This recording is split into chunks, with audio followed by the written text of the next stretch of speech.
Welcome, ladies and gentlemen, back to the Planet Destiny podcast, episode 168, the one before the official drop of Forsaken. We are back. I actually knew the number this time. Yes, I did, because we talked about it before we went live. I know. So it's easy to remember, you know, if I don't have like my cue cards in front of me, just running over the stuff before we actually start the show really helps out with that. Thank you, Moonfall. A little bit, right? It does. You're welcome. Does. But we are back once again to talk about some of the things going on in the world of Destiny 2. This week we've got our usual roundtable of hosts. Basically everybody. For once, we've got everybody actually here. We've got Moonvault, or Moonvault's avatar. Yeah, you don't get to see me ever. I don't have a face anymore. I'm just like a non-corporeal being. Sorry about it. That's fair. Do you at least have a ghost shell that we can get after getting a bunch of really bad weapons and like two Yes. good weapons? Ooh, Yeah. I have a question for you, Moon. Oh, And God. like for you guys too. Yeah. If you had a ghost, what would you name it? Something really stupid, probably. Rigby. Rigby. Rigby. Okay.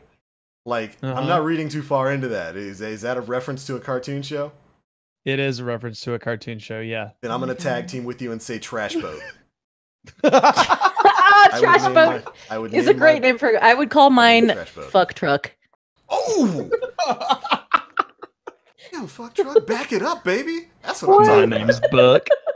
about. Trash Boat and Fuck Truck. Our That's ghosts right. could be friends. That's a sitcom right there. Yeah. Oh, that's great. I'd watch it. No, I have no idea what I'd actually name it. Cheeseburger. I don't know. Some stupid. Anyway, what would you name it, Nim? I don't know. I just thought of the question I wanted to ask you guys. Well, thanks. Now you have to come up with an answer. What? Yeah. What's Hold on. I was waiting to hear like the origin of this question. Like, well, I was sitting down and I was thinking about, what ghost names I really like. But no, it's just a question out of nowhere. Nah, fam, I ain't that deep, dude. Oh God. Holy fuck. What is this podcast gonna be? Hey, can we talk about Gambit? Do you all want to talk about your Yes, 24-hour Gambit yes. experience? Let's Well, yeah, talk about screw Gambit. introducing the rest of them. Dan Finity, Nim plays the Black Link. But yeah, They know who I am. let's talk about You've got a big name. It's actually funny. Dan's the one that's always in the middle, usually. Not this time, because we've got an even Not this number of time. people, so it's like it's just a square. The Yeah, only funny one enough. who doesn't have a name though is Nim, because your name blocks the Planet Destiny logo, and branding. Nim more is our important become than Planet you. Destiny. Yeah, so branding's more important than your name. So your name tonight is Planet Destiny, boy. All right, That's right. I can live with That's your That ghost was name. incredibly threatening. Gotta establish dominance. But yeah, Gambit happened this weekend. That went live on what was it, Saturday? Yesterday? Mhm. For Yes, a full Saturday. 24 hours. Did I don't everybody know what here get a days chance to are. play out? Yeah, I played for way too goddamn long. I didn't And play I'm long sleep enough. deprived. Thanks, Bungie. That's kind of what we always wanted, though. I mean, basically everybody here except Nim had a chance to go to Guardian Con this year, and none of us got a chance to play Gambit there. Oh yeah. Because that line Yeah. was... No. We got to sit outside and watch Gambit. That was nice. But We got to finally peek over the velvet ropes. Oh, Just man, puppy it was dog great. eyes, like. pretend we were on the red carpet with all the other famous people. Like, no, Dr. Lupo. I arrived here He with was everything, yeah. I arrived here in the limo with Lupo and Tefty, Christ. right there as he stands across the security barrier. No, I'm with them, watching them play Gambit and stuff. But God we finally almighty. got a chance to play it, and so did you, because Gambit went live on the first, for a full Mhm. 24 hours. Every player of Destiny 2 got a chance to get in on it, and of course that's going to be one of the big topics we talk about tonight. So why don't we just go through everybody's experience with it? Who loved it? I think we all loved it. I loved it. I can assume. Yes. If I was able to bring up my legs too, then I would do that. But no, Yeah, no. you can't see me, but I'm raising my non-existent hand. In spirit, yeah, no, it was phenomenal. It was really great because my clan, like the people I like to play with the most, they are all really PvE oriented, and I prefer PvP. So they would just send me the fuck in, and I cleaned house so many times. I posted a clip. Oh yeah. Yeah, where I went in and I wiped the team, and then I trapped them in spawn. After which, Mhm. right before I went through the portal. I threw a Slova bomb. All 4 of them gone. I was like, oh. oh, I'm a god. It was so good. I really wish I could have I could hear the audio for that clip because that clip was just it was delicious. It was so It dope. was so good. And just like going in and finding the people who are hoarding motes like on the enemy team with like 14, 15 motes and just frothing at the mouth like I'm gonna kill like that's exactly what I did. I feel like Moon's team has her like on this chained leash. Yeah, they People have are, me on a leash and they're like pointing me at the portal. Yeah, and as like, soon as the portal go, comes go. up, they just like look at her and it's like, go. And they start off. It was they were hyping me up so much too. It was so funny. And then God, and like taunting people in the derelict right before you get transmatted in. Oh, that is like the cherry on the icing. It's just so good. Just standing in front of the glass, like just teabagging frantically. Oh my Really god. Good. Okay, that's my What experience. What other game modes would you like to see that like taunt section in? Everything. Oh, Thanks man. for asking. It's great. It's kind of You the go into the evolution. EDZ. Drop them. Yeah. Aggressive. It's kind of like the evolution of what we have in the comp playlist where it shows you now like both teams. The doing emotes little bits and of their taunts. loadout, yeah. Except it's a little bit more customized since you choose what you symbolize to the other team. But yeah, I love that. I love the way that starts out. You get to see the other team, you get to do whatever you want with them, and you get commentary from the Drifter. And some of the commentary from him in this game mode is absolutely fantastic. He drops God, like the lore Drifter. nuggets all over the place. He roasts your team if you suck. He the Drifter has probably become really a crowd favorite amongst the Destiny community, which is all the I things love that have him. happened with them. I love him so much. I just love how he shits on you if you do bad. You're just like, I deserve this. He'll dunk on you, absolutely. By far, the Drifter is like my favorite NPC. Like, Oh, he's such a good commentator. it's so great. It's so great. Who is he? Todd Habercorn does his voice, I think. Yes. Is that his name? I apologize if I said that wrong, but such a good job. They did so well with just making him a commentator. They did. I'm so pleased. He does a great job of commentating games, and the call-outs that he gives are actually kind of important. So much so that I wish randos that you're partying up with would listen to him more. If you don't know, he tells you when you have enough motes to get a primeval. When he says, dump those motes, go dump those motes. Don't kill 5 more enemies. We've got enough to get the boss. But, you know, everything about this game mode is really just kind of fantastic. I love... It's a meshing of PvE and PvP that I think has been done really, really well. Moon sitting here talking about how she's kind of the attack dog of her team. I love that there's enough room there for people to just go in, take out, you know, ads and whatnot, PvE enemies, and then for that person who's really good at PvP on your team, you know, when that portal opens up and you know that the enemy team's getting pretty close to their primeval, you can just say, go get them. Toss them into that portal room and then just go wreak havoc on other players. It's such a great mixing of both Destiny game modes, or game types rather. I'm actually really surprised at how smoothly it all meshes together. Like on their first attempt at a game mode like this. We've never had a game mode like this within Destiny. Well, because they said like when this was like first, you know, in the works that they're coming up with something that, you know, FPSs have never seen before, and we were like, what could that mean? And now we know. So. All right, so all eyes were like pointing to Battle Royale, and we were just like, everybody was thinking Destiny Battle Royale. Oh boy, because Destiny 2 will be able to handle 100-player matches. Good God! Can you fucking imagine that? Holy shit! My PlayStation. No. Yeah, absolutely not. So let's break down Gambit a little bit. For those who don't know what it is, it's basically a PvEVP game mode where you break up into 2 teams of 4, and you have a partial PvE element where you're sent to different parts of a battlefield to take out enemies. These enemies can be Cabal, they can be Fallen. Did anybody get a Hive variant of this game? No. not yet. So Those are Fallen going to and be Cabal? coming. Yeah, those are going to be coming in with the release. I believe one of the developers confirmed Hive, Vex, Scorn are going to be added into the rotation. Cool, cool. So are those per map? Because with this map being part of the EDZ, we had Fallen and we had Cabal, but Possibly. we didn't have any Taken whatsoever. yeah, no taken. Possibly, because the only other map that they've shown was that kind of like Fallen. I don't know, base. I want to say. Yeah. The one that they showed off in in Gamescom. Yeah. But yeah, I've only seen Fallen come out of that as well. So, but I mean, I can imagine it would make sense based off of map, but yeah, we'll see. Yeah, based off of the environment that the map takes place in. But anyways, so you go through, you kill enemies. Enemies will drop motes. Motes of darkness, by the way. You pick those up, and then you go and you deposit those at a central bank within the map. And doing so will get you certain, rewards and whatnot. In increments of 5, if you deposit those things, then you can summon what's called a blocker to the enemy field, where they're trying to deposit their motes, and it'll be a smelly Taken blocker who will disable the bank on the enemy team. So your goal is basically to build up 75 motes of darkness at your bank.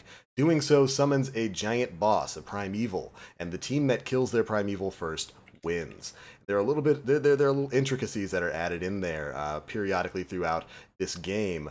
You'll have a portal open that you can send one player through to go and invade the other team's field, where they can go and wreak all types of havoc, usually with a colony or a sleeper simulant. No, baby, I use my Nameless Midnight. Look at you! That's a round of applause for Moon for not being one of those. It's easy to pick them off at scumbags. long range with a scout. It's real fun. I want to try using That's Midas. good. Actually, Midas super good. upon invasion, that would be real cool. If you guys haven't tried, if you still have it right now, the Frostmire's Hex, yeah. Mhm. It Oh, is, the Vice one? Banner. Yeah, it is a ton of fun to use because like Mhm. it hits like a truck. I think it does like 45 precision, and it's super stable. So if you manage to just kind of like line the shots as the invaders coming through, like Yeah. you'll melt them down relatively quickly. Absolutely. Once you figure out where on left and where on right the invader spawns in, you can kind of just dedicate somebody to watching those spots and just playing guard dog, keeping them out. It's great. I love the game. That's the basic gist of Gambit, and I'd have to say it's a pretty fun time. There's a lot of stuff in there that I like. I think it's a really well designed game mode, and it's working pretty well with this new weapon system we got last Tuesday. So yeah, a lot of crazy combinations going on in there with a lot of strong weapons. You're seeing a lot of Wardcliff coil usage. You're seeing a lot of scout rifles being used right now. A lot of sleeper simulant. A lot of invaders were using that colony. Kind of easy to just pop in and bloop bloop bloop bloop bloop. Yeah, People figured out the sleeper simulant like pretty early because like I was part of the Grays marathon like right as Gambit dropped, right? It had to have been like half an hour in where it was just all you're seeing was sleeper. Well, because people were originally using it to take down the blockers and then the primeval, and then they were like, oh, this is really good for like killing other people. Yeah. So when I stay in the back of the battlefield. Bloop, yeah. Bloop, bloop. Yeah, pretty much. I don't know.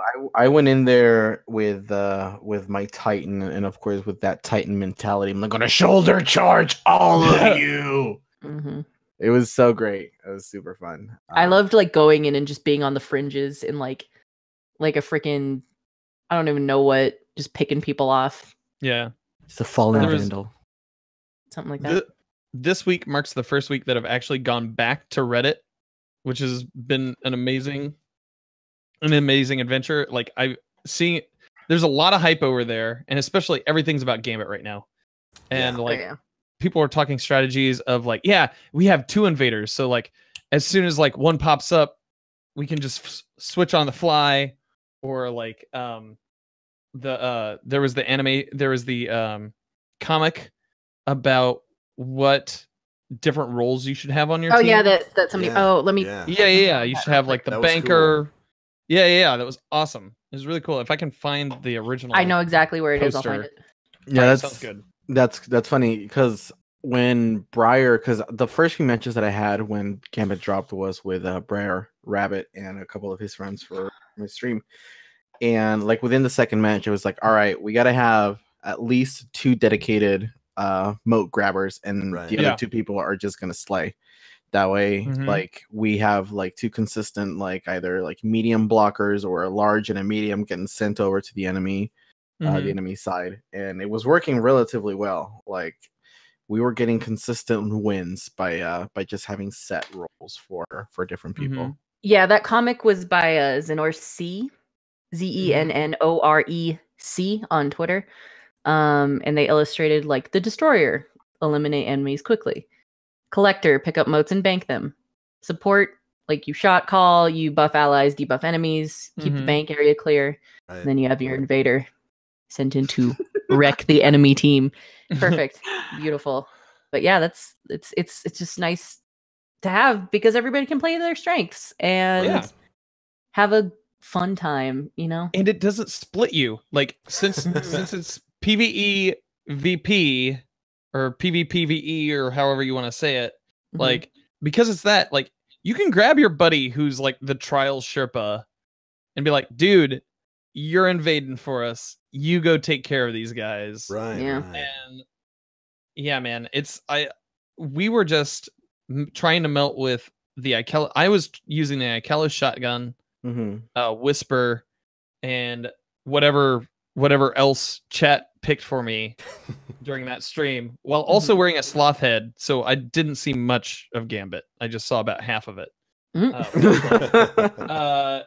But it was really fun being able to see everybody's strengths flourish at the same time rather than piecemealed out. Right. Yeah. Yeah, you know, something I was actually really surprised with were the different strategies people could employ with this. Like, almost immediately after this game mode came out, you know, 10, 20 minutes into it, people are coming up with strats like, okay, you two are going to be our dedicated moat pickers. The other two, we're just going to sit back, we're going to slay absolutely everything in sight, keep an eye on the bank. We might drop one person over there to guard it every time people bring a blocker up. We've got our dedicated, our dedicated attack dog who's going to be the crazy trials person who goes in and slays.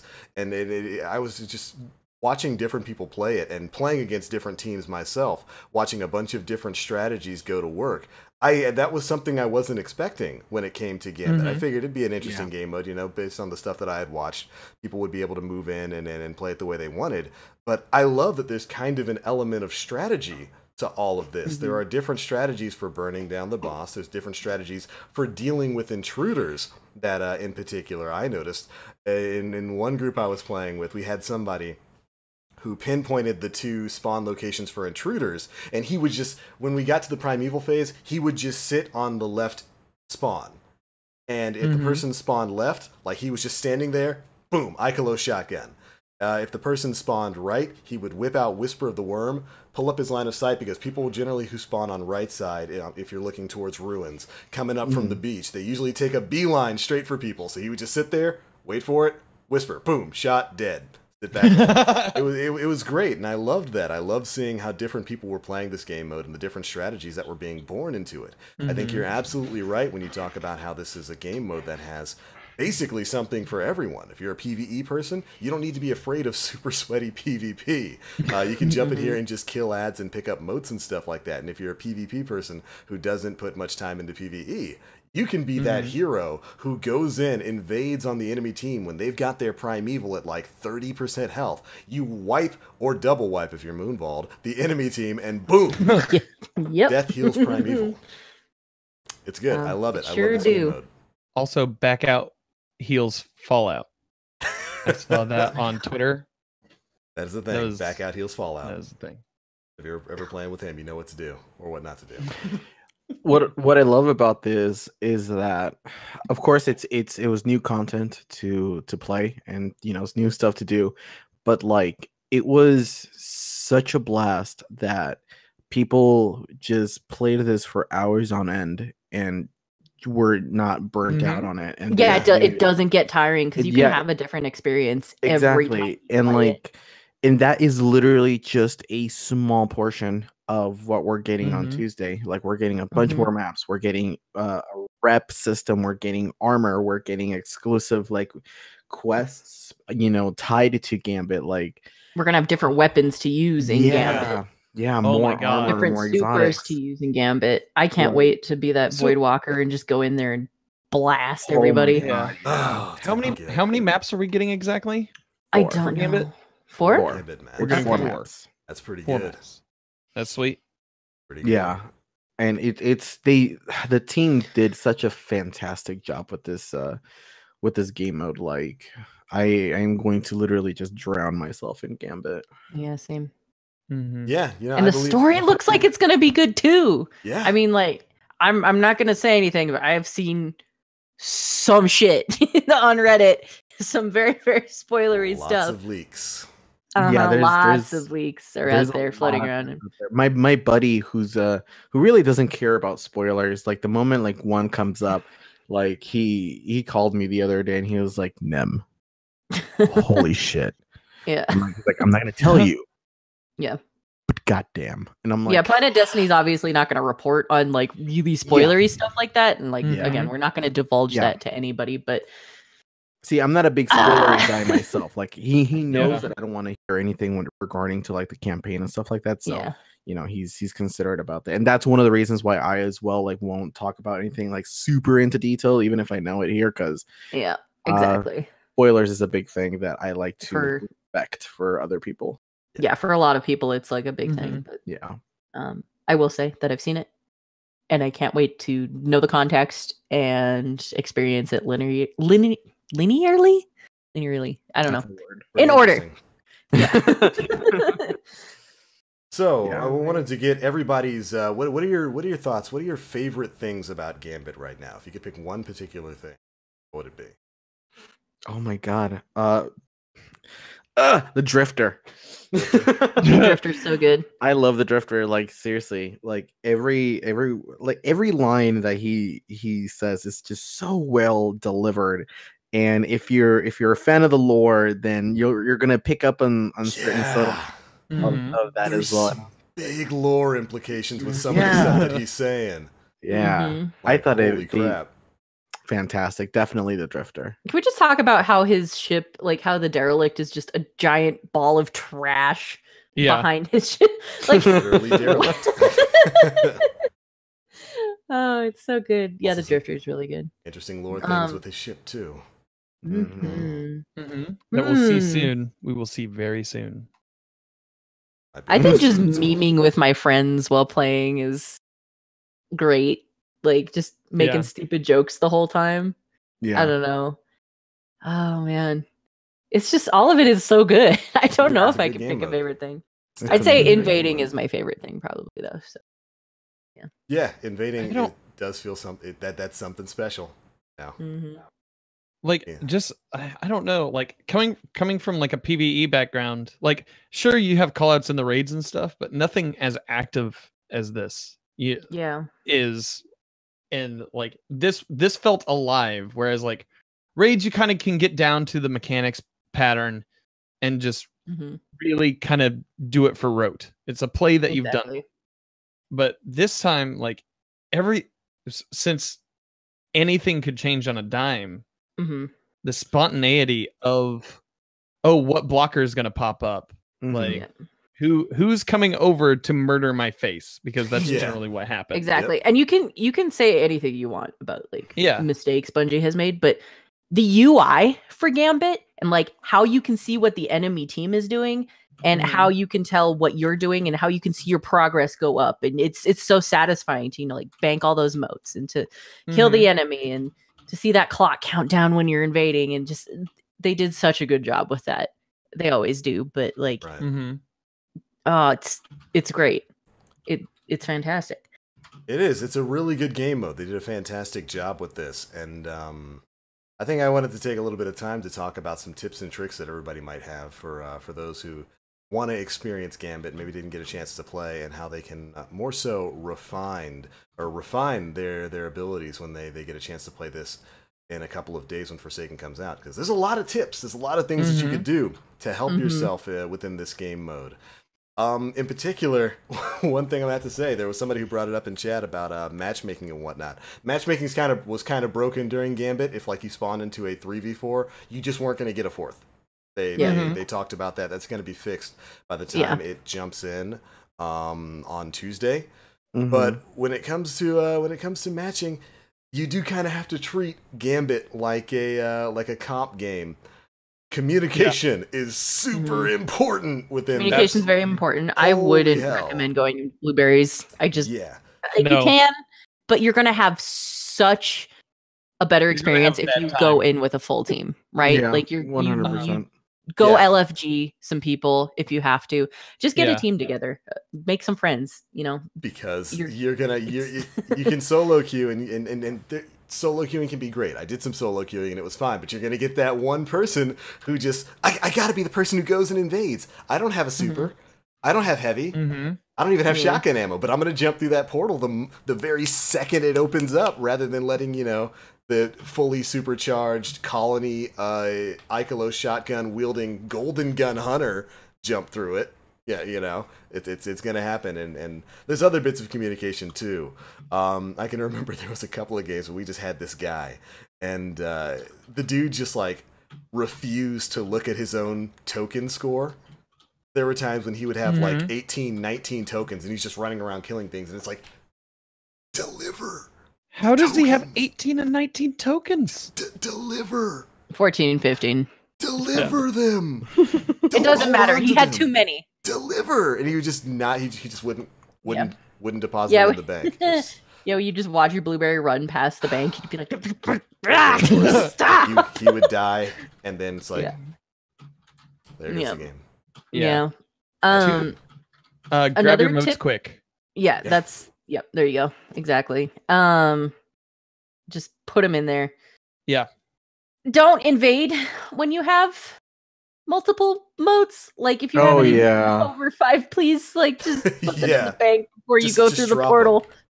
Oh my god, don't go in there if you I saw one of our Blueberries invaded. He had 13, I think. Got friggin' just deleted the minute he went in. And we're sitting there like, don't do that. You could have deposited. There was no blockers. You could have just put him in the bank before you went through the thing. It was right there, but no. We had a lot of invaders coming in right as our primeval spawned. So we were just able to wait them out and not do any damage. Not lose anything. Yeah, that's a guys, good thing to do. You don't have. Do you have to go in immediately? No. Is there like a time period? It'll just sit there until somebody jumps through. Yeah, guys, wait for that, because if you're going in with a full bar primeval, you're doing it wrong. Yeah. Also, tip for a lot of the people who may not know: kill the wizards. Yeah, nobody was doing that. It gives you a buff against the primeval. Kill the wizards. Kill the primeval envoys, because it will give you that buff. And you'll want that to take down the actual primeval. And it's fairly easy to take them out too. Like a Cataclysm Nova Bomb will generally do it. Just take a little bit of time, murk those wizards. It makes burning down the primeval so much easier. Yeah. I want to try when it drops. I want to try running some boop cannons and Nova Bomb stuff and see what happens. There's so many different combinations that are going to happen though with all the new weapons. I can't wait. That's going to be great. I had a lot of people when we were streaming this asking me what I felt like some of the best classes to play in there were. Night Stalker is good, but more so for primevals. Like if you drop an Orpheus rig, tether on the primeval and hit the envoys, you're going to get your super back instantly. So you can basically keep them on lock and key for the entirety of that. Helps with the burning really good too. Yeah, but you can spec for what you want to how you want to be playing with your team, right? Offensive supers. You want to. Your Sunbreakers, your Golden Gun is especially good with the cross map, easy one-shot kills on everything. And Dawnblade, surprisingly good in Gambit. I had the most luck with Dawnblade. People just can't seem to hit you when you're in midair, and you're running something like Everlasting Fire, which I think is the bottom tree path on Dawnblade. That actually works both for cleaning up ads as well as invading on people, because Everlasting Fire, you can keep your super for an entire wave of enemies and make plenty of orbs for your friends. So there's a lot of options in there. Yeah, even my buddy, he's a big Stormcaller user. He was going in with the Tempest Crown. The Crown of Tempest, and that it just lasts forever. Yeah, so what he would do is he would build up his stacks just before going into the portal, And then as soon as he would go in, he would use his super, and he would get like team wipes really, really often. That's what I'm talking about. Yeah, there's great strats in there. Yeah, you're gonna see a lot of sleeper. Sleeper is noticeably a very popular option in there because it's great for boss damage. It's great for taking down the high value targets that pop up in there, and you can one shot virtually every guardian, whether they're in their super or not, from like super far away. You'll find a lot of people either trying to snipe things out with Whisper of the Worm or just blasting you away with the Sleeper Simulant. A lot of Colony too, because of course. PvP, it's the colony. Yeah. But, jump in the air if you hear colony shot. Spiders can't fly. I heard Titan Bubbles is great too. I mean, that thing is like super mega strong right now. So Titan Bubble? Yeah. Titan Bubble? Yeah, the Titan Bubble's like it can pretty much tank most supers. With my Nova Bomb. That's the one that it can't. I'm gonna do that. I'm gonna deliberately like wait until I get into a match with the Bubble Titan. Yeah, like it can. Bitch, I hope you do. It can tank all like all of the shots of the 6-shot golden gun. Yeah. It can tank all of that, including a full-on Stormcaller and Dawnblade attack. Yeah. Oh, I can't wait. I can't wait to make some Titans cry. Yeah. Yeah, there's a lot of different ways to play this. There's a lot of great tips that people can give. I think that, but yeah, it's a fun game mode. There's so much praise you could give it. It's a fun game mode. There's a lot of things I like about it right now. Can't wait until the infamy system, that pops up with the full game and like the rewards and whatnot that are going to be tied to it. I cannot wait to see what you're going to be able to get from spending some time within that playlist, because that's probably going to be where I spend a lot of my time when Forsaken comes out. It's good stuff. Yeah. Oh, for sure. All right. Do we have any other thoughts about Gambit? That I need it in my hands right now. Other than that, yeah, like immediately yesterday. We were all sitting there last night, like, Budgie, please extend the trial, like, please. It's Labor Day. Do it. It's Sunday, right? Yeah. What do you guys think of the ammo economy? Because it consistently found myself without special. Me too. I was wondering if that was just me. Yeah, like I thought the special was just a little bit lacking. I don't know. I mean, I used Nameless Midnight and Kibo the whole time, so I didn't have that issue. So I can't really speak on it. Because like Cold Heart and Prometheus Lens are fantastic for getting rid of like the ads, because they got a really sizable buff, and they shred down through the I use Cold Heart for Fallen and Prometheus Lens for Cabal because of their respective shields. Right. And they just run out of ammo super fast, and then it becomes incredibly scarce to find anything else. Yeah, I was sticking with shotguns a lot. Zenith of Your Kind, the Ikelos shotgun especially. And yeah, there were times where I was going round after round without getting a single green brick drop. Surprisingly, plenty of heavy. Like I never really found myself too wanting for heavy. Regardless of what heavy I was using, but yeah, there were times, where I could say I just didn't have any special ammo an entire round. Yeah, I think that the timer that they have the heavy on is all right, considering the sleeper issue. But yeah, I think heavy is all right. I mean, I think I don't know. It doesn't spawn. It's because right now, I don't know if you guys know, but heavy is not spawning in the Whisper of the Worm mission. Nope. Really? Nope. I discovered that when I was trying to carry my friend through it. At all. So I don't know if something changed with the recent update in the ammo economy where they limit it down, because it's not dropping from like the majors. Orange bars. Yeah. That is unfortunate. Oh man, that is super not great for that mission in particular. There's no way they can that can actually be like a deliberate thing, right? Yeah, no, absolutely not. There's no way. Yeah, So hopefully, by Tuesday, that's something that they have, resolved in their day one patch. Yeah, I don't know, that's something that I was thinking about. It's like, I need some green. Yeah, that's a little unfortunate. Yeah. Yeah, that's I wondered, I wondered about whether or not it was because of maybe the way the the sandbox space for Gambit is coded. Maybe it's coded like a PvP area. Maybe it's coded like a PvP area. I'm not too sure, but it definitely felt like there was something there with special ammo drops where just wasn't seeing a lot of it. Was not seeing a lot of it at all. For sure. Hopefully that's something, if it is a problem, if that is a bug, especially along with the Whisper Quest, because good God, doing that final room without any heavy. Oh no. Yeah. That was rough. Just before we got on the podcast, I was helping a buddy of mine on PC get it, and when they pulled me in, like they had already started the mission, so I wasn't able to rally to the flag. So I went in there with 2 whole rocket launcher shots, and the rest I was like, screw it, I'm just gonna have to switch to Polaris Lance and just kind of use that. But everything away. Yeah, exactly. But hey, we got it done. But it was just still not fun with no heavy. Yeah, we did it. Oh man. Yeah. No, I hope they fix that. I'm sure they will. Right. Hope so. Yeah. Well, right on. I mean, we're talking a little bit about the new sandbox. We had an entirely new sandbox dumped on us this week, didn't we? We sure did. Right. Update 2.0 happened, and holy crap, has it completely changed the face of Destiny 2. A lot of things went into effect. The new weapon slot system went into effect. We can take a little bit of time to talk about that. We had some Forsaken gear dropping, and I'm not sure if it was supposed to be. Yeah. I mean, I'd hope so. Did you guys get any new Forsaken gear? Yep.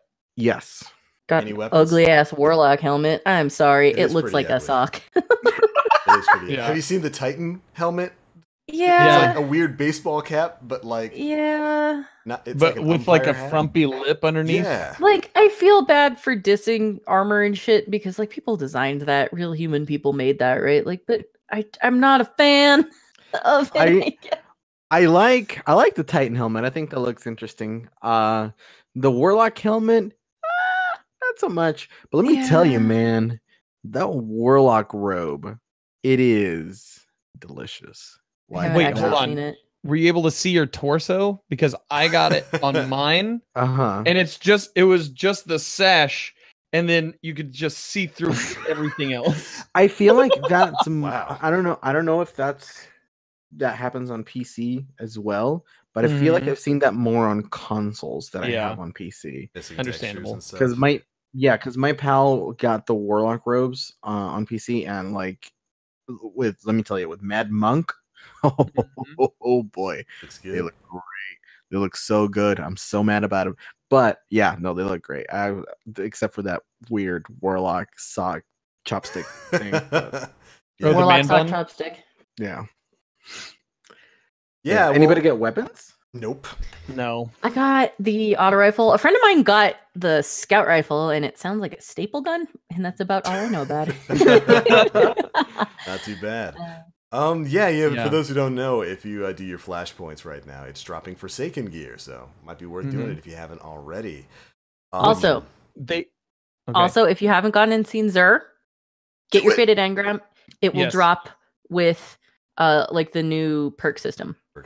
That's actually true for any exotic engrams that are dropping right now. If you decrypt any exotics right now, it's the new Forsaken version of exotics for armor, which means it'll have the extra perks and stuff on it that your normal gear doesn't have. And can I just say, I love that that's a thing again. It feels so good to go through your armor and be like, all right, I've got extra auto rifle ammo. I've got the perks that gives me my grenade energy back and stuff like that. Why was that taken out of the game in the first place?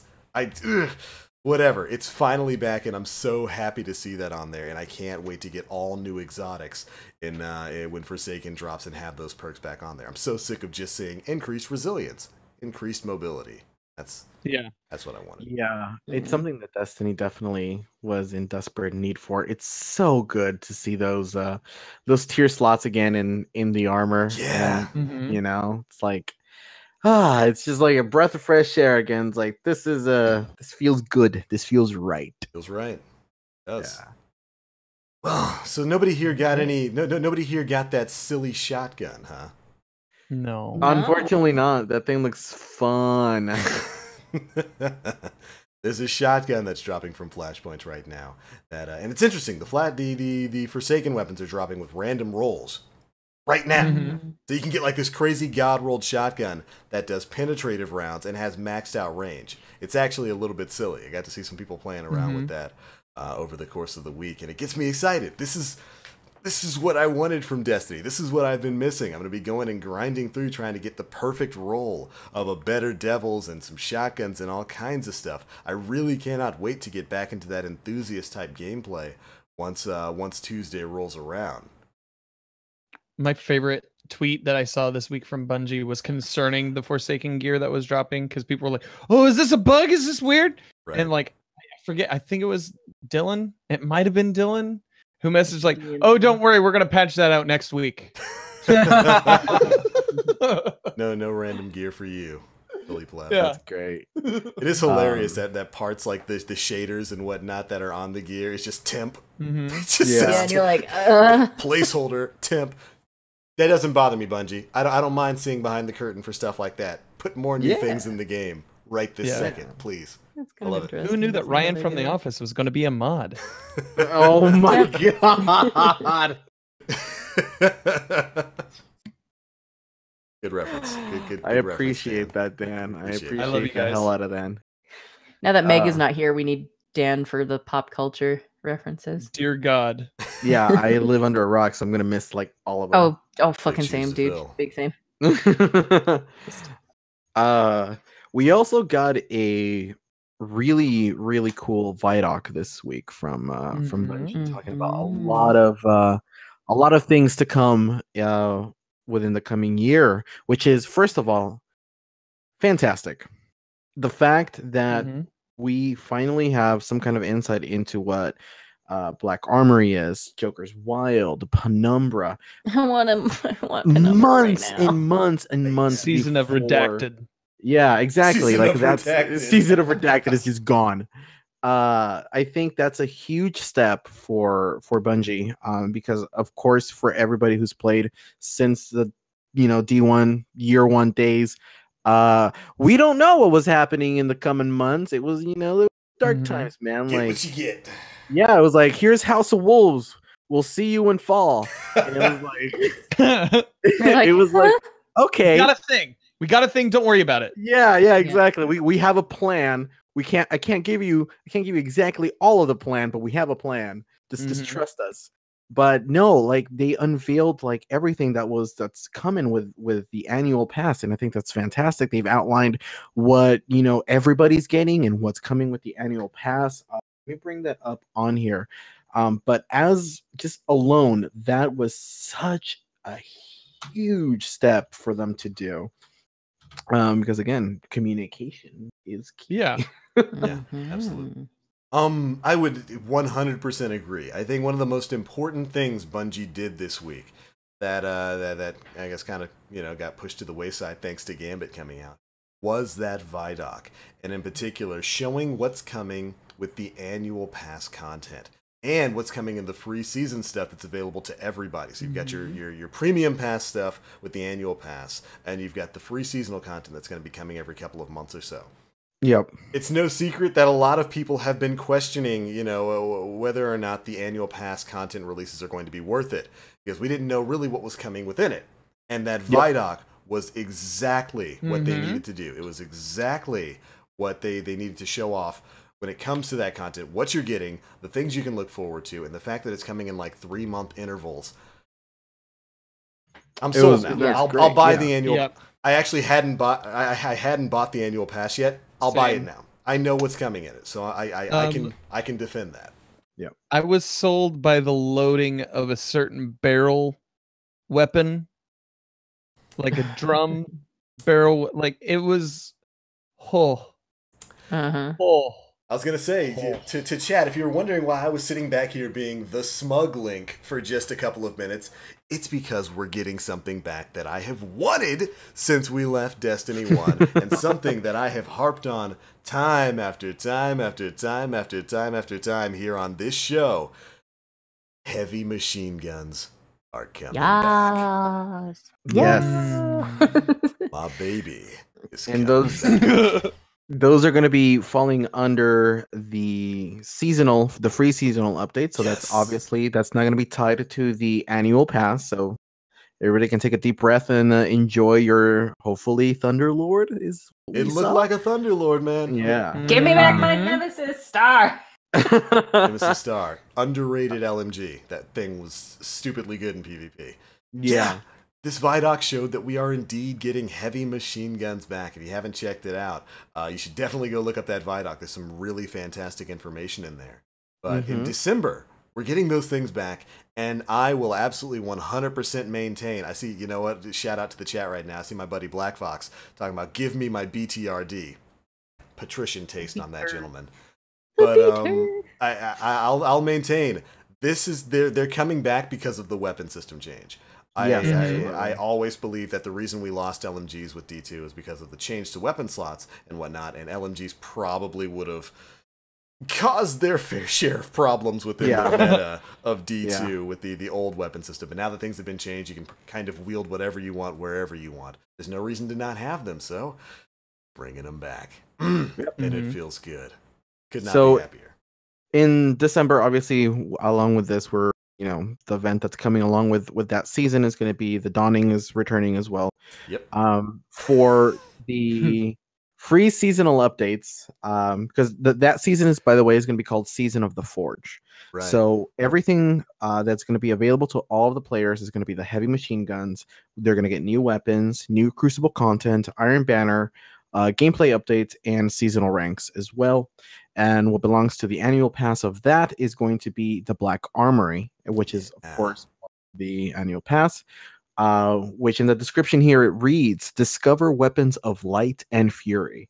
Add that Black Armory's treasure to your legend. And along with that, we're going to get access to the Black Armory, new forges of chain activity, which sounds interesting, new raid lair, new exotics, new legendaries, new triumphs and collections, and bonus rewards, which they have yet to name. But I'm super stoked because they kind of gave hints of that in the Vidoc, and it looks ominous and it looks cool. It looks amazing. It does. They went through that with all the seasons of content, just talking about what you're going to be getting for free that season and what's going to be with the annual pass. And it looks really interesting. The Black Armory looks like it's going to be, the way they described it was like, what if all the greatest creators of Golden Age weapons came together and created a vault filled with stuff, and what if we let you into it? Hand it over right now is what I want. So I'm really interested in seeing that kind of stuff. Something that was kind of funny was they showed off a little bit in terms of seasonal events.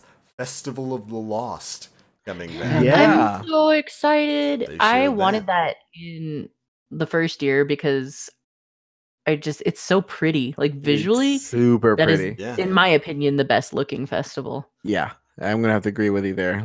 I love how the overarching, it's purple. Purple. It's purple. You've seen me. You see my hair. You know I like purple. Yeah, I hope they decorate the farm. I do too. We need a reason to go back there, please. Yeah. What if they turn it into a ghost town? A spooky ghost town. Ooh, creepy. The ghost of Cave Oh my god! I want that now. Sorry. Yeah, that'd be great. I'm really excited for Penumbra. I think that's the one that I'm looking forward to most because you got the glimpse of that unknown space sort of. Yeah. And that's the one thing I riff on the most is I want to know more about that weird ass alternate dimension where the 9 operate, whatever the fuck it is. I don't know, but I want it again. And I'm a very visual person, and it's one of the coolest looking spaces as far as I'm concerned. So I was gonna say, Nim, I think you have the roadmap in front of you, don't you? Yes, I do. I was gonna say we should just go through the rest of the content releases then, because we absolutely the what's coming in December of this year. What's up next? All right, so for spring of next year, the season is going to be the Season of the Drifter.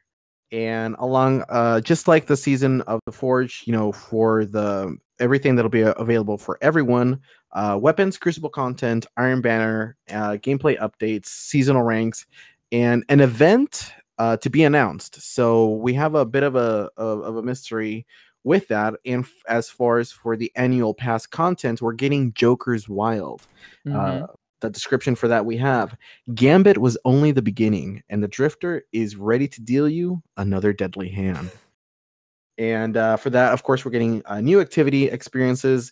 Gambit evolves. So we're going to see some kind of evolution to Gambit. I'm pretty stoked to see what else they can do with that already amazing game mode. New exotics, new legendaries, new triumphs and collections, and bonus rewards as well. And again, in the Vidoc, we do see that actually you can go into the tower right now. There's a specific part in the tower where there is a banner of the Gambit logo just kind of like hanging there, and most likely we're going to see the Drifter there at some point in time. That or some sort of vendor for him or whatnot. Yep. Yeah. Well, I know in that Vidoc we do see the Drifter, I think, there as our Guardian kind of approaches it. Really? Yeah. Interesting. Yeah. Yeah, I wonder if that's where you'll go to just, interact with them. Possibly. I hope they go more into his backstory for sure. Or another thing that keeps popping up on this roadmap is new triumphs and collections. New triumphs and collections. This is kind of like a tangent, but like they're showing that you're going to be able to have titles now. Yes. Correct. Yes. Oh, I'm so excited for that. Just like other MMOs, for completing certain challenges within the game, you're going to have an addendum to your name, like a title that'll show up above or beneath your name in the game world that other people will be able to see. I think the one they give an example of in the Vidoc, actually, I think is the one for like, it might be for like completing all the challenges in the game or something like that. Mm-hmm. But, the Chronicle? Yeah, Chronicler. That's what I think it is. And that's a big feature of other MMOs. I give the example of like Final Fantasy XIV, which is probably one of my favorite MMOs out there. You can get titles for completing certain challenges in game, and it'll just show up there, and others walk up. How do you get that? Got to be really good, bro. Yeah. I want Hive's Bane. I want that. Yeah, that'd be cool. I want that. Neat. Yeah, we're gonna be getting titles and whatnot. I'm down with it. Yeah, it's gonna be cool. I'm glad that they're embracing that side of Destiny, like that MMO aspect, and build onto that. But anyway, so following the spring, we have the last known seasonal event that's tied with the annual pass, which actually doesn't have a name to it. It just Redacted. Season of the Redacted. Yep. Yeah. And it has basically the same thing aforementioned before with the other two seasons for the free update, which is available to everybody. But what's tied to the annual pass is something called Penumbra. So they're a little bit more mysterious for this one. We really don't know a whole lot. They kind of showed the Leviathan a bit in the Vidoc when they were talking about this. They describe it as only the brave will learn what lurks in the shadow, and only the strong will survive its teeth. And that sounds really ominous, and I'm super stoked. And again, like everything else, new activity experience, new raid layer, exotics, legendaries, triumphs and collections, and bonus rewards. And that's coming in the summer. So keep an eye peeled for that one in the distant future. Yeah, I really love that they've got this clear roadmap of content moving forward. We're not gonna have a Taken drought sort of experience like we did back in the Taken King, where it was like 6 or 7 months of absolute silence on what was coming next. And if this is going to be the format they take moving forward with content releases with the Destiny franchise, I'm okay with it. Like Absolutely. I said, now that I know what's in the annual pass, I can justify paying $10 for Black Armory. I can justify paying $10 for Joker's Wild right now. Now that we know all of the content that's coming with it and the content that's going to be coming free alongside that kind of stuff. And I like I said at the start of the segment, I'm right there with you, Nim, when you say that this Vidoc was really important for Bungie to put out. Yep. It was that was a fantastic video, and it was exactly what I needed to push me over the edge in terms of buying that extra content. Yeah, and it wasn't solely, I mean, granted, like the information that they gave out for the roadmap is fantastic, and it's honestly invaluable in the state that Destiny 2 has been for like the past year. But the way that developers talk about the game as well, I know Scott Taylor, and I can't remember the other developer's name. I'm so sorry. But the way they talked about the game and acknowledging the design choices that they made were mistakes and what they had walked away from in D1 that made it work towards the end. And now kind of like reverting back to that, but then Steve does mention that, you know, that they're not only going back to that, but they're expanding on it as well. And that Forsaken is going to be what Destiny needs to be. And I think wasn't that Scott Cotton? That was there's Vidoc with him. There's Scott Taylor and Steve Cotton. Okay. Yeah. Well, I just combined them, so they're one Cotton. Confused. Scott. Yeah, it's their team Scott name. Steve. It's but yeah, they were talking about that, and I think that's such a interesting perspective for them as devs to come out and talk about Destiny 2 that way, because I don't think up until that point any of the developers really called those decisions that they made mistakes. And I thought that was a bold statement for them to finally, you know, acknowledge that the design choices that they picked weren't really working out for the game. And you know, by them addressing how Curse of Osiris and Warmind were received, as well as, I mean, Dark Below and House of Wolves, it's the same format, really, and they're changing it up with the seasons and the annual pass. It gives me a lot of hope for the franchise, for sure.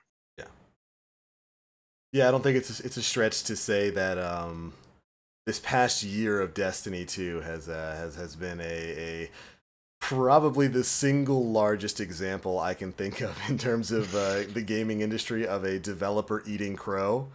But they cleaned that plate. They ate that crow, cleaned that plate, and they have really made some incredible strides towards making Destiny 2 the game that everybody wants it to be. I think even the saltiest and staunchest of critics would have to, especially after this past week of the 2.0 sandbox and what's coming in Forsaken, have to admit things are looking pretty good right now, and the future is absolutely bright. I know me, for the first time in a long time, I genuinely enjoyed just running through Crucible this week. It felt like a completely different game for me. Way closer to Destiny 1 than I think D2 has really ever felt in terms of PvP, in my opinion, with the different variety of weapons going on in there. Time to kill was changed way more than I thought it would be. I was right there saying, okay, well, what's really going to happen is we're going to have one or two standout good weapons, but global time to kill for most like legendary weapons is still probably going to be like a conservatively speaking like a 1.1 second time to kill. Nope. Nope. We've got stuff dropping down into the 0.6 second territory. It's way better than I thought that that they would do anything with, and D2's looking pretty good. It's looking pretty good. Yeah, it's looking great, and that's one of the beautiful things right now about Sandbox feels in terms of Crucible. It's like there's variety now. Like you do see a little bit of everything now, and it's not just Graviton Lands and Vigilance Wing anymore. Not anymore. Like you see people using shotties.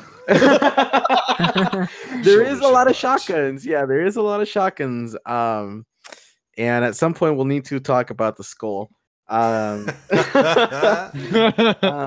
you know what's funny is like, there is a lot of shotguns, but there's fusion rifles now. Yeah. And oh my god, dude! I've been using the Wizened Rebuke. It's so cool. Holy shit! It is so fun, and I have not vooped like hardcore vooped since D1. So yeah, same. And like just having those options there now, it's like when you see the apes just running down the hallway with the shotgun, and it's like, oh, come on, all right, there you go, whoop, done. It's so good. Oh, it feels. I just amazing. see the white headlights coming at me. Yeah. I know what that is. And then gone. Then the problem solved. Yeah, it's crazy. Telesto, super good right now too. Telesto. I love me some Telesto.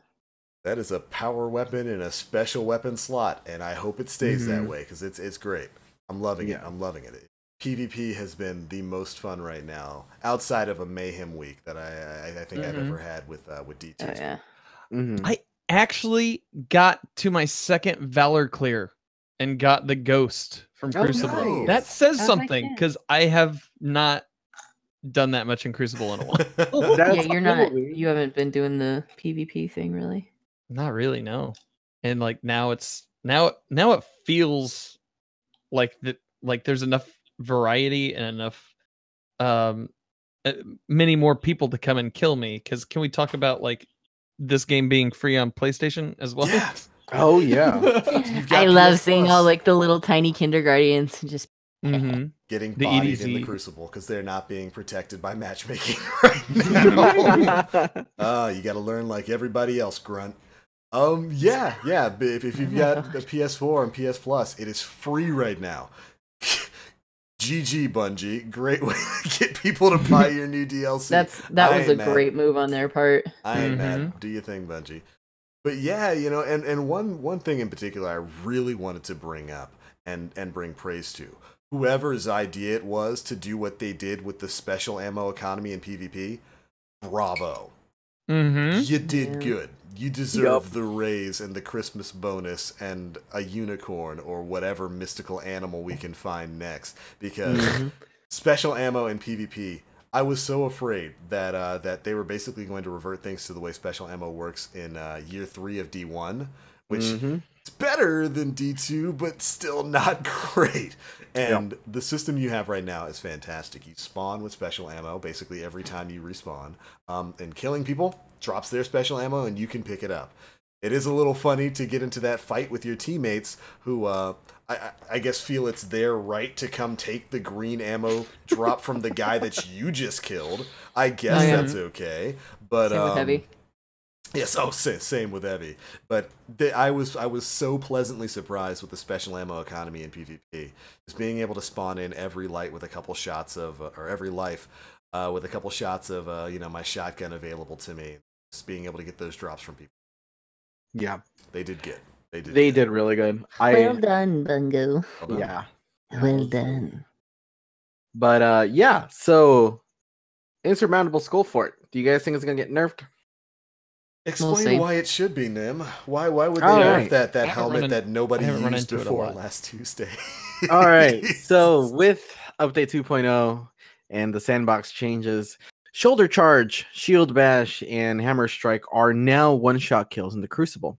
Now let's take the Insurmountable Skull Fort, which on melee ability kill, it starts your health regen, and it gives you your melee energy back. So let's pair that up with, say, with the bottom tree of Striker Titans, or the top tree actually. Is it the one that gives you top tree? Is the one that gives you your shoulder charge. When you get a kill with your shoulder charge, it immediately gives you another shoulder charge melee ability back. So you can literally just literally that's the first day that slap that onto my Titan. I knew, like, I went in there with that mentality. I have to see what they did with this. I was not let down. it was just slide, shoulder charge. I run in a circle, charge my ability again, slide, shoulder charge. Oh, it was just ridiculous. It does have a counter. Shotguns are a strong counter against it. I've gone against it. I've gotten, just absolutely deleted by it. And when you die, let's say if you trade the kill and you die, you don't get your melee charge back, which is a fair point in that. But yeah, I don't know. I wonder if that's something that they're gonna look at exotic wise. It's definitely lulzy to see like a bunch of offensive tackles rushing around in PvP, just shoulder charging the entire enemy team. But to be fair, Blackbox brought up something in the chat that is absolutely 100% true. That's the way it was in D1 when shoulder tackle wasn't tied to a melee charge. You could just shoulder tackle over and over and over again. And because there are so many counters for it, fusion rifles are a great counter. Any heavy weapon's a great counter. Shotguns are a fantastic counter. You literally just wait until they're within range and bloop bloop. Yeah, that's it. I think there are enough counters to it that it hopefully warrants it not being nerfed. I mean, it requires an exotic, So It does require an exotic slot, yeah, for sure. Yeah, Black Fox is like they just unnerfed Titan. Yeah, you're not wrong, but yeah, it's fun. It's fun. I don't know. Maybe it's just like seeing how open they are to experimentation with their sandbox lately. Like, yeah. I'm fine with things being broken for a while. If it takes, if it's the season of the shoulder charge, I'll take it. Like, yeah, just to see how it stretches out, because those things usually tend to spiral into everything else when it comes to this game. So I'm kind of cool with that for a season. If it becomes too much and everybody hates it at the end of 3 months, change it. Yeah, right. That's something. Yeah, I don't think any knee-jerk reactions need to be made right now for the changes that went into effect on Tuesday, and for the changes that are going to be going into effect this coming Tuesday. I think they could leave things alone for a while, and it certainly goes along with the new mentality of buffing everything in Destiny. I'm happy with that. I'm telling you, man, the moment that patch hit, I went in there, got my time. I went in there specifically go for it in mind, and I just looked at every filthy hunter that ran the Warm Husk, and I was like, oh, you are going to get it. I didn't get to test Nobu's vow. I forgot to pull it out of the vault. Speaking of new sandbox, and we're talking about exotics, what have you guys been using lately? And is there an exotic that has been highlighted for you in this new sandbox, PvE or PvP wise? I found myself using the same thing. Probably Karnstein. Yeah, not bad. I find myself using it's the Arcstrider chest. Raiden Flux. Yeah, the Raiden Flux. I find myself using that just for everything. And that's really good. Really that's a solid much. Yeah. It just especially all the way around, it has stayed the same and maybe gotten a little bit better with time. Yeah. And I found myself I team wiped in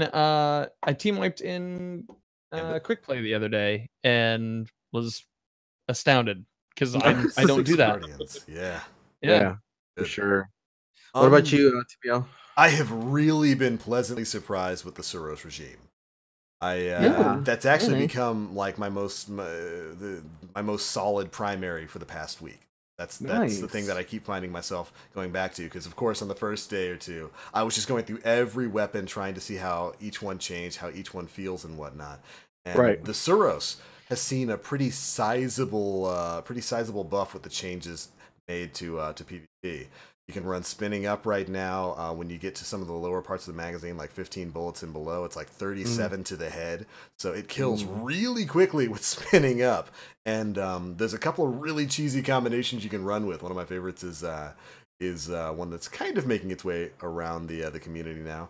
Run a Titan with Suros and Actium War Rig. Pre-fire, all but 15 shots. You basically have unending like high damage shots with the crazy rate of fire from spinning up, because you don't have to reload, you just keep firing, kill somebody. Actium will give you like 4 or 5 bullets back. It keeps you at that threshold where you're dealing the extra damage, and it's a nasty build. It's a nasty build. And with the Suros Catalyst coming up soon, which basically guarantees that you're going to get a heal every time you kill something, Suros is really good right now. I didn't think that's insane. Dude, try it out, man. The Suros is really solid right now. I know the Sweet Business is doing some work too lately. Yeah. Oh, dude, Sweet Business, when it's fully ramped up, it's a 0.6 second time to kill. Yeah, for precision shots. And for the body shots, it's like 0.8. So even then, it's really, really good. And if you were one of the people who actually went through the last faction rally and got the catalyst for it, you get that spin up a little bit quicker, and you get less flinch when you're taking damage. If you're lucky enough to get like some of the new armor that has like the unflinching perk for auto rifles, I think you can get that on like exotic Titan chest pieces and whatnot. Sweet Business starts to put in some real work. It's surprisingly good. Surprisingly.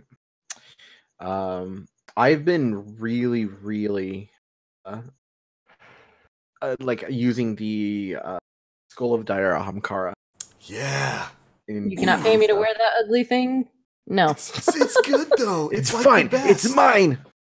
I don't care. It's been so good. It's like just getting most of my Nova back, even from like killing just basic grunt ads. Yep. Is fantastic. Yeah, like they buffed that real like super considerably. Scatter grenades are crispy as well right now, by the way, and the fact that they now don't consume your super energy when you charge them up. It's delicious. I love me my grapes. Yeah, Skull in particular is really good right now. Yeah. And also kind of hilarious because it's like they just took the Orpheus Obsidian Rig's Mind ability. Well, yeah, it's the Obsidian Mind ability, but it's like they just took the Orpheus Rig utility and put it in a Warlock helmet. Boo! Boo! Hold it, My smelly buddy- hunters. My buddy suck it, Hunter. my buddy actually brought up a good reason as to why they probably nerfed Orpheus Rigs to an extent, and it's Gambit. because of Gambit. Gambit. Oh yeah, Mhm. yeah. We were talking about that last night. Actually, Yeah, so sorry, Hanas. Yeah, Well. because that would just trivialize the entire. you've had of your Gambit. time, Dan. And you can still. I mean, you know, I rarely used Orpheus rigs for anything. It was like toward the last few months, it's just been Arc Strider all the way. Yeah. Yeah. And you know what? And Orpheus rigs can still function pretty well in Mhm. Gambit. I got a chance to play around a little bit with that. Yeah. If you're fast enough, you can get to where the most of the waves spawn on like either beach or trees or ruins or whatever. If you drop your tether fast enough, you'll generally still get your entire super from that wave Yeah. of enemies. And if you drop it on the Primeval, the 3, they really buff the amount of super you get back from tethering major targets, Mhm. and hitting those Yeah. that Primeval and the 2 envoys will virtually guarantee you get your super immediately. Yeah. But Yeah, it's Skull. a perfectly reasonable adjustment as far as I'm concerned. Yeah. 'Cause it's still Yeah. really good, but it's not You like just have to be a little bit more smart of when. Yeah. A little bit faster. Yeah. Good stuff though. Anything else regarding the sandbox or the update that we got? You guys want to talk? Nope. All right. So before we go on any further, chat, start getting those questions locked in for us. And we actually had a pretty important stream on Saturday for yes. Mhm. Yes. So on Saturday we had a charity stream. We titled it Gambit for Grays. It was for a community member who goes by Grays.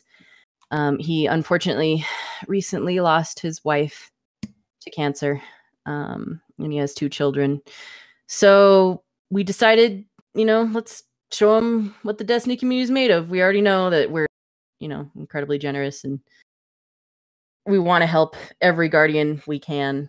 But I am absolutely astonished at how well this stream went to benefit him and his family. We had an $800 goal, but we raised $2,178.60. that's That- insane. That Just from our $800 donation. goal was Yeah. bashed in after Molly May Yeah. got done. Yeah, by our Like- first block Mhm. of the day, Right. we crushed it. We absolutely killed that goal. Like like again, it's not hard to remember that the Destiny community is amazing at doing this sort of thing. Like I said, because we raised $2 million for St. Jude's, but every single time Mhm. it still astounds me. Like we can't fail as far Yeah. as I'm concerned with stuff like this. This is Mhm. one of, as a community, this is one of our biggest strengths. And I want to say thank you so much to everybody who helped. To our broadcasters, Dan here helped. He had a block. He wore a sloth head. He had some crazy dono goals, a lot of which was a were lot of met, fun. and he just had to do some completely bogus stuff that was hilarious and wonderful and entertaining. We had Molly Ann, we had Noja from our stream team, and we also had a lot of folks at the Saint 14 project helping us as well. And then all the people who showed up, who spread the word, who donated, who bought a t-shirt. We had t-shirts going. We raised just under $200 from those, I think. I just enough. I cannot, I can't stress how thankful I am. I'm at a loss for words. Yeah, it was a really successful. And for Grays especially, who is just such a wonderful member of our community. Anything we can do to help him, is worth the work. It's worth putting in time and effort. So again, thank you so much to everybody who helped with that. We still have the link available in our chat if anybody would like to still donate to them. That goes directly into his Streamlabs, so we don't touch any of that. That goes directly to him. Yep, so that's directly to him. Yeah, he was. Yeah, good job everybody for that. Yes, that was a good rally. That was a good rally. Thank you. All right. On a less serious note, do you think we should be taking questions? Yeah. Okay. Let's do it. We have one here from Shortbus 720. The shader mass deletion is bad. Does it need to be improved upon? Yes. Yes. Yes. 100%. 100%. 5 at a time. Yeah, it seems like a temporary solution to a long-term problem.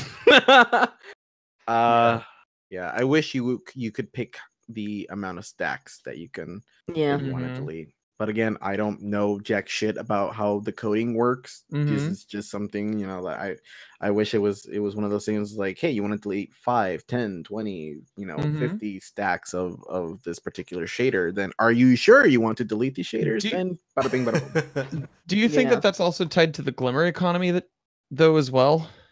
I don't know.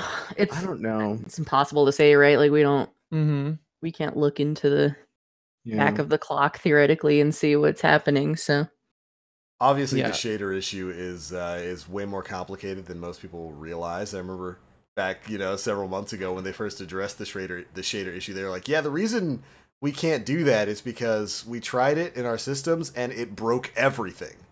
Remember, we tried it. The shader thing is actually kind of complicated and it breaks our entire game. But yeah, I would absolutely agree. The whole destroying 5 stacks of shaders is actually so bad. I haven't even bothered trying to clear out shaders because it's still a hassle. Yeah. Absolutely want a better If you have 500 shaders, you still have to press that button 100 times. It's not great. Not great. That can definitely be improved. I feel like that's a thing that will probably be improved with feedback too. Like, right. Yeah, they're probably working on something better. Yeah, I mean, coming with the collections, hopefully we'll see something maybe. Yeah. What would you guys think if they came up with something where it's like they automatically deleted all your shaders that you had in your vault on your person before like a mass upgrade like this, and instead they gave you Glimmer blocks that you could store inside your vault to be used at will? I honestly would just prefer them to mass delete all my shaders Tuesday. I can pull out what shader I need and however many shaders I want that one. Yeah, if they mass deleted all my shaders, but then just like added them all to my collection and said, all right, you can pull out whatever shader you want, I'd be okay with that. Yeah, that would be really nice. I'm just because I've been using it as a bank. I've like it's a great way to store Glimmer. Like specifically delete so many, and then you go and you purchase the mods with all your money that you just got from the shaders.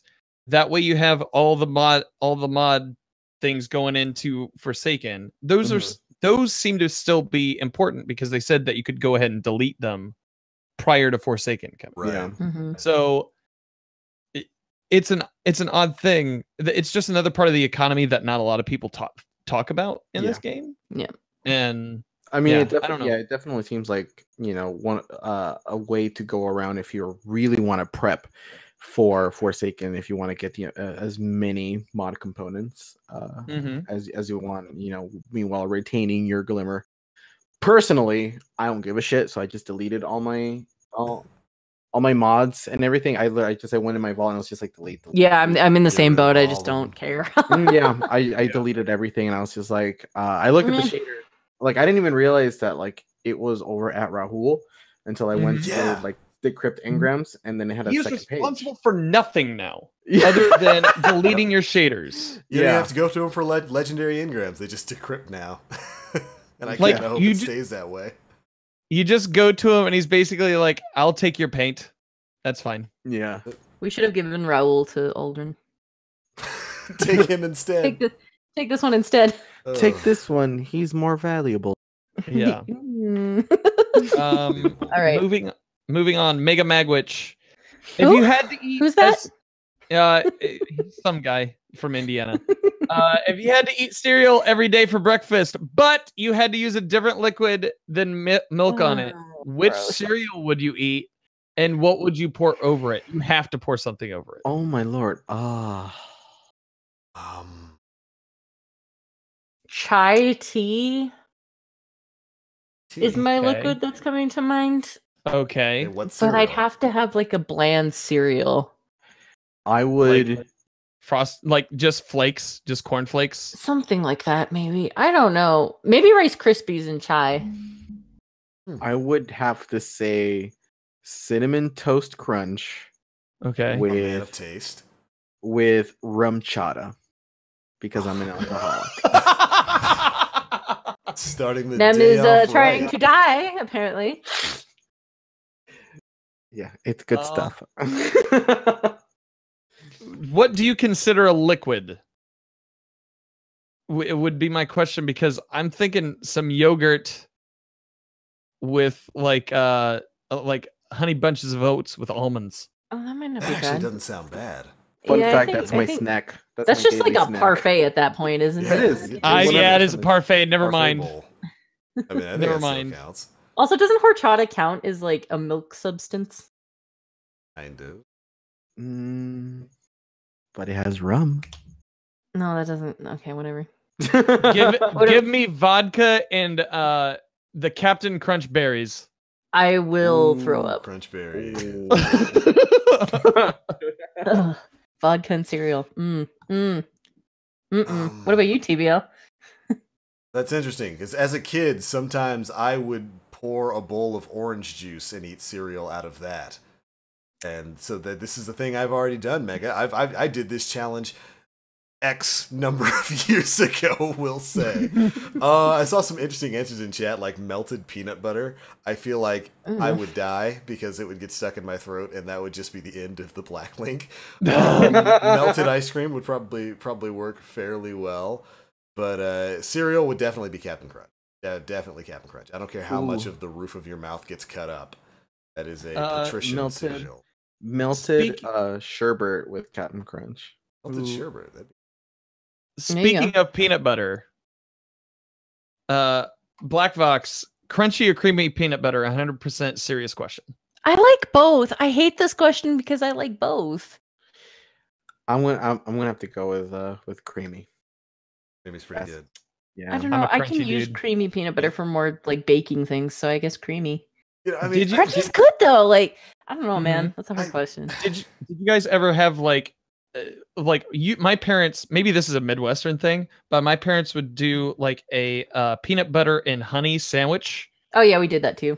with Sometimes we did like that. chili, like you'd eat that on the side. Oh, of your weird. savory. whoa, that's awesome. Yeah. Oh, that's interesting. Yeah. Wait. Huh. Say that one more time because my brain just kind of went. Trying to Okay. What? So you take 2 pieces of wheat bread, Okay. and on one side you put crunchy peanut butter, Okay. and on the other side you put honey, Okay. and then you press that together, Okay. and you eat that Okay. with a bowl of chili that has previously been constructed. Gotcha. Interesting combo. Yeah, that's a weird combo. We always did like ramen and peanut butter and jelly sandwiches, but that's just because we were broke. So Okay. Well. That's interesting. Yeah. Yeah. Peanut butter and honey is like one of those just great combinations. Chili is Mhm. always fantastic to add to that. I'm gonna try that, Dan. Yeah, Do doesn't it. sound bad. It's It's like Chili fucking season great. is coming up with the cold weather, man. I'm gonna Indiana delicacies over there. Get some yeah. chili and peanut butter. They agreed with me with the crunchy peanut butter, so yeah, that's not a bad mixture of flavor. When it comes to creamy versus crunchy, I don't have too much of a problem with crunchy peanut butter. I remember the first time I had crunchy peanut butter, though. It was my mom made me a peanut butter jelly sandwich, and like I took a bite out of it, expecting peanut butter and jelly, and got a crunch and freaked out. I was like, my teeth! Thought a tooth cracked or something like that. Little TBL was like, blah! Little TBL was like, no, not again! So that always throws me off a little bit, so I generally go for the creamy peanut butter. But I love eating peanuts, like normally. That's a snack food for me. I've actually got dry roasted peanuts right here, because I eat these all the time. But I generally go for creamy. Good size I grew up on protein. I grew up on a farm, and my dad would take us to the co-op every Saturday, and we would get a Coke bottle and peanuts because apparently he was trying to reconstruct the 1950s. You had a sheep farm, right? That was a sheep farm? It was a sheep farm, yes. People on YouTube are going to have a blast with that detail. But yeah, it was, peanuts are great, man. Peanuts? Any form. I like peanuts. We also had a question. Any way to get a Gambit podcast showdown? Between who? PD and who else? Between who do you want? in the world. Also, it depends on if Gambit's going to be in custom matches, question mark? Yeah, because we currently don't know. I think they've already said that it's not at launch. For this season, yeah. So when it is, I would love to do that personally as, the person in charge of this circus. I would be more than happy to go up against another podcast. Yeah. I might have to do that for the next pod clash. We'll see about that. But PD versus DCP. DCP. Oh my god, Megan in chat just said PD versus XPD. Let me grab Fallout Bones and Story. Wouldn't that be a group of like 8 people though? Yeah. Well, yeah, I guess it just depends on. It's a little unfair. Do you want the recent X members or like? Wait, Story's still with us. He's not an XPD. Stop that mess. Trying to recruit extra people. Look at this man cheating. That's our dude. The joke about that is that Fallout would run us all. Bones too. So no. Yeah, Oliver. What happened? All of our PvP people left. You got Noja? We have Noja. Noja's a fantastic. Noja's great. Noja is great, but the thing about Noja is that he sells himself short and is like, I don't want to have commentary on this because I don't know everything about it and I'm not good enough. And I'm like, Noja, you know everything, please. Noja's fantastic, man. Like he has lots of great opinions. And stuff. I could listen to that dude talk about PvP for a while because I've been haranguing him to you should make videos or something. And he's like, I don't think it'd be good enough, and blah blah blah blah. He does. I do the same thing though, so I can't get too mad about it. But I don't know. Noja, you're really good. Please do it. Noja. We love you, Noja. Yeah, we do. It's the facts. Last question. Last question. Light Bubba has a really good one. Ooh. Oh. Second to last question. Chat here. Do both of them. Black Fox. Thoughts on the Void Trace Rifle being a PS exclusive and how butt frustrated on a scale of John, Suck it. I still play on consoles, so I don't have to worry about it. Fight me. I'm unhappy with it. You know that, John. You know that. None too pleased that the Void Trace Rifle is a PlayStation exclusive. This is something we learned from the PlayStation blog this week. It's called the Wave Splitter, as I believe. Really interesting weapon. It oscillates as you fire, which means it's going to spin and wave and jump through different waves of power. But it is the first Void Trace Rifle in the game, and it is a PlayStation exclusive. Alongside a new PlayStation exclusive strike titled Broodhold, which looks kind of interesting. And of course, PlayStation exclusive Legendary Armor set. And I am mad about it. You know what? Not too pleased. Screw you guys. I get to have this one for being bitter about not having a PC because I can't afford one. If I can just have this one little thing. My thing is just console-based exclusives are dumb. That is true. You shouldn't be punishing players for playing your game on the wrong platform. they are definitely something that seems like they come from an age 2 to 3 years ago. Oh yeah, for sure. Yes. Like it definitely feels like, in my personal opinion, that does not reflect Planet Destiny's opinion, but it personally it feels like Sony is keeping a lot of features at bay because they have the market share right now. Yep. 100%. Yeah. Yeah, this isn't something to look at Bungie for and blame them. This is a contractual obligation between them, well, really Activision and capitalism and Sony. There you go. If you really want to zoom out, get a little butt frustrated at Activision and Sony for this. We're gonna get another year of exclusive stuff. So I'm mad about that, and I'm mad about that strike. Yeah, it's a cool looking strike. You'll get it eventually. It's a year from now or whenever they decide. Yeah. That's not gonna be kept from you forever. Also, you're gonna play on PS4 too, Nem. But I was forced on that. No, wait, hold on. So Short Buzz brings up an interesting point. I mean, PC gets frames, so that's like twice the game, right? Oh, there you go. Like, that's the old joke. Yeah, frames are your exclusive content. We get twice the game. Yeah. Oh man, it's just silly.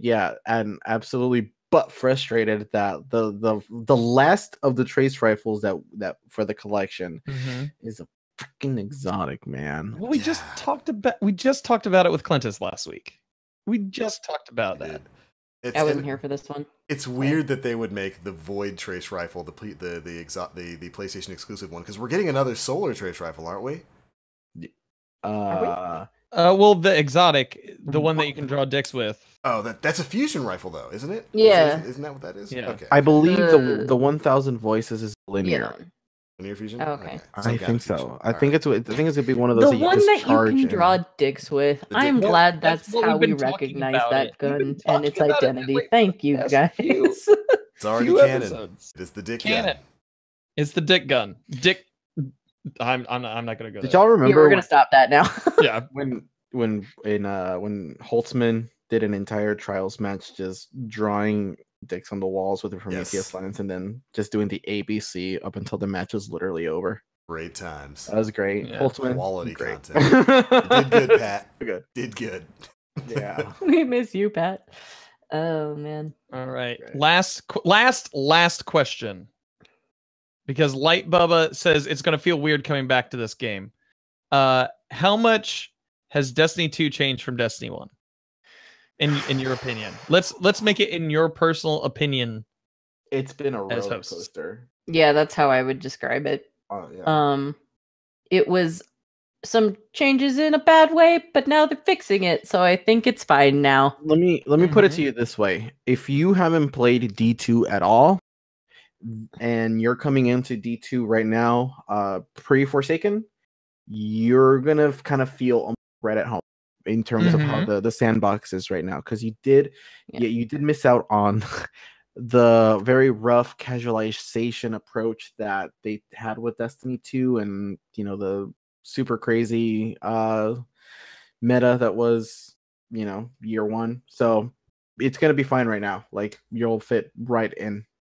Yeah, I was looking at Light Bubba's comment. He said he played D1 all the way to year 3 and skipped out on D2. I would actually say you made the right choice. Congratulations. Yeah. We beta tested D2 for the first year for you.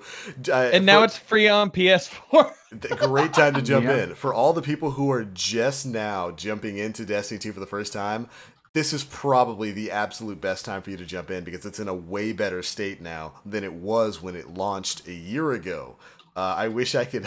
I wish D2 in its current state, the 2.0 environment, was my first experience with Destiny 2.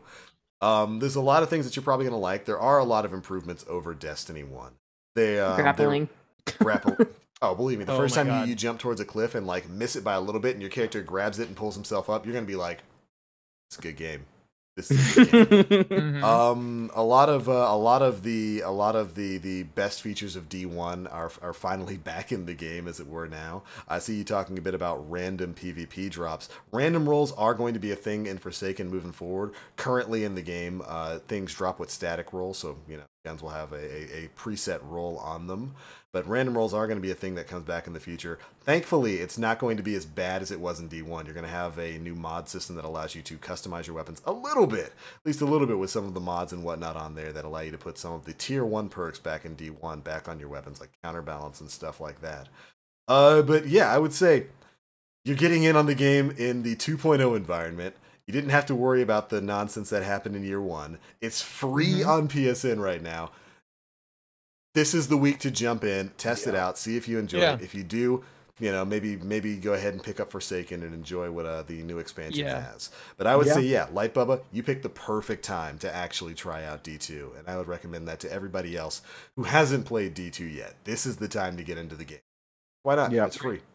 Yeah, and as a heads up, Light Bubba, if you do end up, you know, sticking along with the game, before you buy Forsaken, look around for any deals, Curse of Osiris and Warmind, because you are going to be required to get those before you jump into Forsaken. So I know that there's a bundle there that has all three, but just kind of like look around to see if you can get some deal, whether you're getting it from wherever.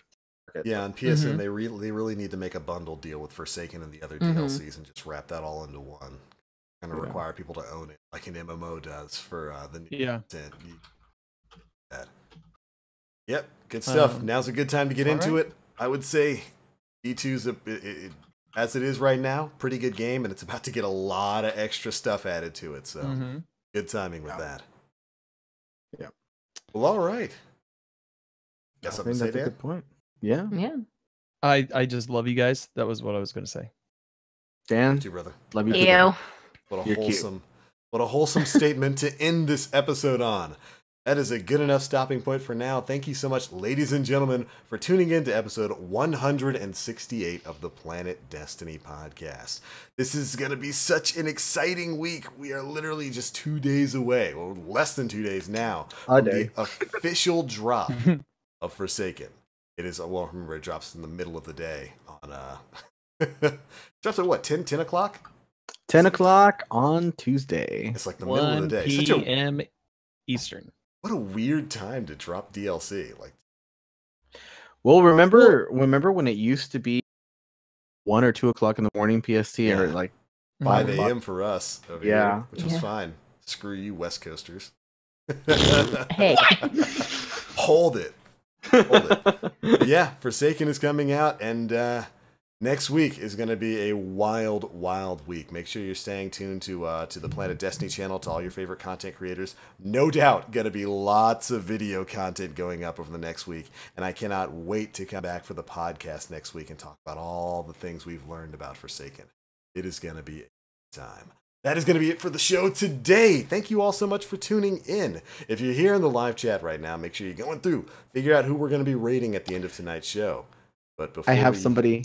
Ooh, excellent. Hold on to it. Yeah. But before we get out of here, we are going to let you know where you can find us across the internet and what we've got coming on. Starting with, hi Moon, how you doing? Hi. You can find me at twitch.tv/Moonvald, as well as twitter.com/Moonvald. But yeah, that's pretty much it. What about you, Nem? You can find me over at twitter.com/NemPlays and twitch.tv/NemPlays, as well as the Planet Destiny YouTube channel, where I occasionally drop in the occasional Xur video, among other stuff. Occasional. He does it pretty much every week. Occasionally. Just trying to be modest. It's because I tell him to, so it's fine. Dan? You can find me on Twitter, Danfinity, but the I's are L's. You can find me twitch.tv/Danfinity, but the I's are actually I's. And you can find my podcast outside of Planet Destiny, SideQuest Sunday, #SideQuest Sunday, which this week features the Black Link as the subject, and Nim Plays as the co-host. And I went editing that episode and listening back to all of it. There's some really great stories in there about like TBL eating poison ivy. Eating poison what? I had to You're establish. gonna have to listen to find out. You gotta listen. Gotta listen if you want it. Oh wow. TBL. That explains a lot. I TBL, established explains a lot. dominance. That's what I did. You want to sound like this? That's what you gotta do, kids. Don't do that. Good God, don't do that. Hi, my name is The Black Link. You can find me pretty much everywhere across the internet. Twitch, Twitter, YouTube, all at The Black Link. I'll be live streaming this week. I'm probably going to be real busy with the Planet Destiny YouTube channel since we're going to have a whole new expansion worth of content coming out that's going to need video coverage for. Got to get to making those guide videos and whatnot, so make sure you're staying tuned to youtube.com/planet_destiny, Twitch channel, and all that kind of stuff too. We're going to have a lot going on, so make sure you're tuning in. But all right, that is going to be it for episode 168 of the Planet Destiny podcast. Thank you guys so much for tuning in. We'll catch you all next week.